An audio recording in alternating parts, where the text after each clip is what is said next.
and this week that is the Battle of Currahee Mountain between Stevens County and Haversham Central. Stevens has dominated this ball game the last 3 years. Haversham hoping to reverse that trend tonight, and Scott Hartman is standing by live now in Mount Airy where the ball game was played. We turned to him on the big screen. Scott, you saw a good one out there tonight. Hey, we sure did, John, down in Mount Airy. Stevens County, Haversham County, Battle of Currahee Mountain. Stevens County comes out a winner, and they looked really good doing it. Let's go ahead and roll that tape. Let's take a look at the highlights. Stevens County crashing through early on. They were pumped up, trying to go 3-0 and rack up another victory. They get it going early as Dustin Smith takes the opening kickoff about 40 yards. Tack on an unsportsmanlike penalty conduct. Indians have great field position. And it's Evan Oglesby off left tackle. Going to get about 10 yards before he's hog-tied and dragged down. 3 plays later, it's the big fullback, Manathan Colbert, up the middle, running over people. 9 yards for the score, 7-0 Stevens.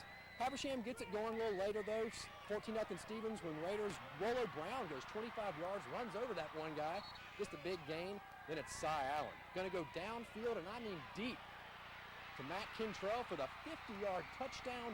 Made it 14-7. Stevens, though, just too much. Here is Evan Oglesby up the middle. He's going to get 6 more for Stevens County. Indians go on to win 40-19. Here is your winning team. Offensively, we were sort of relentless. We kept after it on offense. We had some penalties that set us back from time to time, but we kept moving the chains. And you know, I don't know that we punted in the entire football game. We pulled it off. We got guts. We came back in the second quarter and we pulled it off real well. I think we got a pretty good chance this year. All right, a big one down. 1-800-868-3257.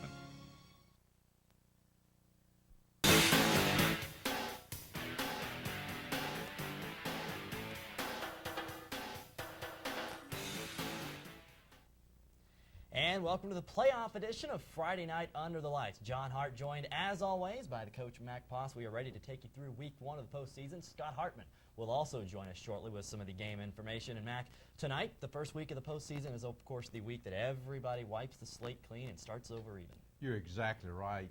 And you look at, they started these trips down to the state playoffs back in spring practice, a lot of weightlifting. This is what it all comes to. This night, first night of the state playoffs. Tremendous effort by all these teams. Are you ready? I'm ready. All right, let's do it. Let's start in Double-A, where Hart County starts the road to the Dome, taking on Pepperell at Herndon Stadium tonight. The highlights of this one, Devane's Dogs getting one of the tougher draws of week 1 as we look at the big screen right here. Coach Devane got his playbook wide open in the first half. In fact, the back of the playbook is Josh Thornton takes the direct snap. He's got speed, he's got size, he's got 25 yards and a Hart County first down. That sets up Patrick Martin from a couple yards out. 6-0 Hart County. And if the Herndon Stadium fans like that, they're going to love the extra point. Dogs fake it. It's going to be Jeremiah Van Dorn racing to the corner, and it's good. 8-0 Hart County at the time. But when you talk Hart County, you talk defense. Pepperell decides to go to the air. Richie Teasley comes up with the interception, and Hart County will take over, already up 8-0 and thirsty for more. Back to work on offense. Bandura to Martin. 40 yards. He will go tiptoeing and stiff-arming down the right sideline. That gets the Dogs into the red zone, where Martin will go around left in and put it in the end zone for the score. Hart County up 14-0 at this time. They go on to win by the final of 35-12 tonight in Hartwell. Hart County, we talked about having a tough draw in round 1, but Devane's Dogs had an excellent game plan. They stuck with it. They really came out after him hard in the first quarter. Well, pulled out all the stops. You know, he started the season built around the defense, and wisely so. And then with the improvement of their offensive line as the season went on, and of course they got some talent in the backfield. You know, the field general, you know, Jeremiah Bandor just doing a great job, you know, all year for them. Victory #1.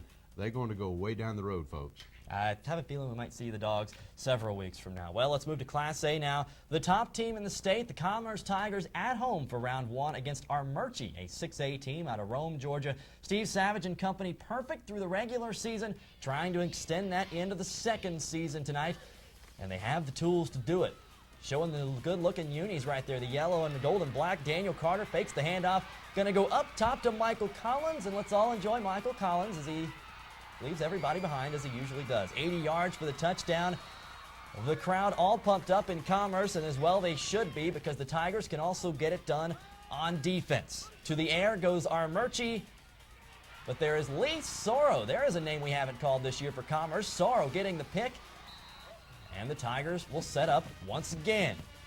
Monte Williams can do a lot of things. He can score, he can break tackles. Watch this, folks. He gets the handoff, no room there. Let's see what's going on over here. We'll go to the far side. No, nothing here. Let's go back this way. Yeah, finally gets 6 yards out of all that. Commerce, folks, wins this ball game, getting through round one. Final score 38-20. Mac, we've talked about it all year. The Tigers just have so many tools. Well, they do, and Monte, you look at there. We now last week saw the first half of that game.